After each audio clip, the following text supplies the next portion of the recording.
Today, the sea level is rising due to global warming, due to which, in present day, many villages and landmarks are getting absorbed in that water. The same thing happened many years ago, during the end of the last ice age, due to which many large landmarks like New Zealandia, Mauritius were submerged in sea. One of such landmark is Kumari Kandam, which is also known as Kumari Nadu or Kumari Nadu. Kumari Kandam's rediscovery. Lemurs are the mammals who only appears in Madagascar.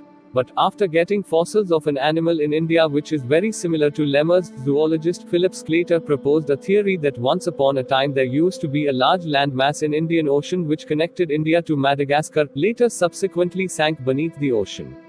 He believed that this landmass worked as a bridge for lemurs to come India. He named this landmass as Lemuria in 1864. But after some years some scientists proved this theory wrong using plate tectonic theory. But when Tamilians came to know about this thing, they claimed the island to be Kumarikhandam. This is how the story of Kumarikhandam began in the present era. V.G. Suryanarayana Shastri used the Kumarikhandam word for the first time to describe that submerged island in 1903. Kumari Kandam in ancient texts. There are references for Kumarikhandam present in Garuda Puranam. Also, there are scattered references in Sangam literature, such as Kalitokai 104, to how the sea took the land of the Pandyan kings, after which they conquered new lands to replace those they had lost. According to the Matsya Purana, Manu was the king of Dravidadesa in Kumari Kandam. The word Kumarikhandam was first mentioned in 15th century version of the Skanda Purana, the largest Mahapurana, which was written by Kachipa Sivacharya. This land is described as the kingdom of earth in the Andikasa Padalam section of Kanda Puranam. In some of the ancient Chinese chronicles, there are references to Paruli River, Peru River and Meru Mountain, with 49 peaks, in Kumari Khandam from where the Kumari River, Peru River and Paruli River were originated. It is said that Chinese laborers were employed by the Pandyan king. Megasthenes, a Greek ethnographer and explorer, also mentioned about Kumari Khandam in his work, Indica. You will not get reference of this place in Ramayana and Mahabharata. Because 300 years before Ramayana happened, Kumarikhandam was completely submerged in the sea. Kumari Kandam in other texts. Tamil literary work Sai Vampayanam gives information about Kumarikhandam and its territories. It also mentions the existence of Perumalai or Meru mountain in Kumarikhandam. The Tamil poetic literature Tamil Vidu Tuthu describes the topography of Kumarikhandam. It is also said that the Paruli River was excavated to irrigate the mountain valley by the Pandyan king Nediom. The third Sangam literary work Puran Nuru talks about Kumari Kandam and the river Paruli. The Tamil grammar work Nanal talks about the sunken country Kumari Kandam. The Tamil literature Sirukakip Padiniyar talks about the Kumari Kandam. Story of Kumari Kandam. At one time, Kumari Kandam used to be the kingdom of Pandyan kings. The Pandyan king of that time was King Paratan, who had 8 sons and 1 daughter. King divided his kingdom into 9 pieces and gave it to his children. He gave the southern part of his kingdom to his daughter. That's why the whole landmass was known as Kumari Khandam. Legend says that at that time this land was divided into 49 nadis or territories. These are 7 coconut territories, 7 Madurai territories, 7 old sandy territories, 7 new sandy territories, 7 mountain territories, 7 eastern coastal territories and 7 dwarf palm territories. But when the continent started drowning due to rise in sea level, the people of this continent migrated to other parts of Africa, India and Sri Lanka. Sangamas and Kumari Kandam. According to Kumari Kandam tradition, over a period of about just 11,000 years, the Pandyans formed 3 Tamil Sangams, in order to foster among their subjects the love of knowledge, literature and poetry.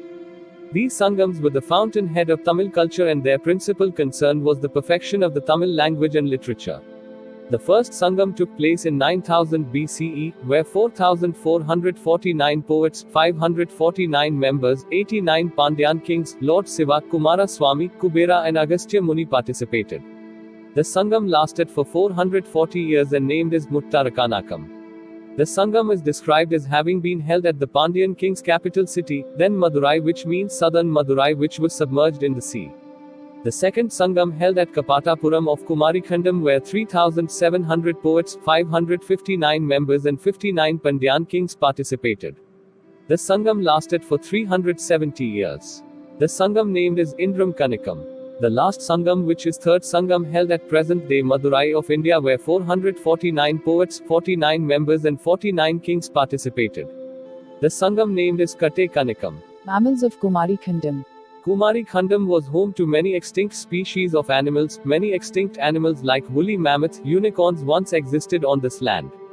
Among all these animals, the most interesting animal is Yali or Yazi. Yazi was a furious animal, which has a size of 4 elephants. In ancient Tamil, people classified Yazi into different types. Magara Yazi, goat-faced Yazi. Chimma Yazi, lion-faced Yazi. Manusha Yazi, near Yazi. Nai Yazi, Shwana Yazi. Kudura Yazi, Ashwa Yazi. Yane Yazi, elephant-faced Yazi. Mostly Yazi was natural habitat of Kumarikkandam. Those days Yazi were controlled and grown by ancient Tamil people who ruled Kumarikkandam continent. They trained Yazi to fight in wars. Yazi are the very furious animals, which is very large animals ever lived in the world. They was also able to fly, and suddenly there was a long wave which washed and drowned the whole continent, but Yazi were migrated to Tamil Nadu and Sri Lanka, but due to loss of their natural habitat they were dead. Still now we could find the sculptures of Yazi in temple entrance and also in pillars, some found in stone carvings in numerous temples in South India. Beliefs and opinions. H.P. Blavatsky wrote her opinions about Kumarikkandam in her book named as The Secret Doctrine. She wrote that the people lived here had 4 hands. Their bodies used to glow and they used vimanas for transportation just like our Hindu gods. The Tamilians claims that the entire humanity is descended from the inhabitants of Kumarikkandam. Some people believe that Kumarikkandam was the preserve of the gods, while some people believe that there was no such place on earth even after discovering clues about this civilization. Tamil people consider Kumarikkandam as their lost home continent. Some historians believe that just to show themselves as the oldest civilization and great among all, Pandyan kings spread this rumor about Kumarikkandam. People believe that the border of Kumarikkandam was once touched Australia, India and Madagascar. But, in my opinion, Kumarikkandam was not that big as described by people. Maldives are the part of this large landscape, which not sunt at that time. Thanks for watching this video. Drop your views about Kumarikkandam in comment box. That's it for today. For more such informative videos, follow me on Instagram and subscribe my YouTube channel. This is BSP and we'll meet you in next video. Till then, take care. Goodbye. Radhe Radhe.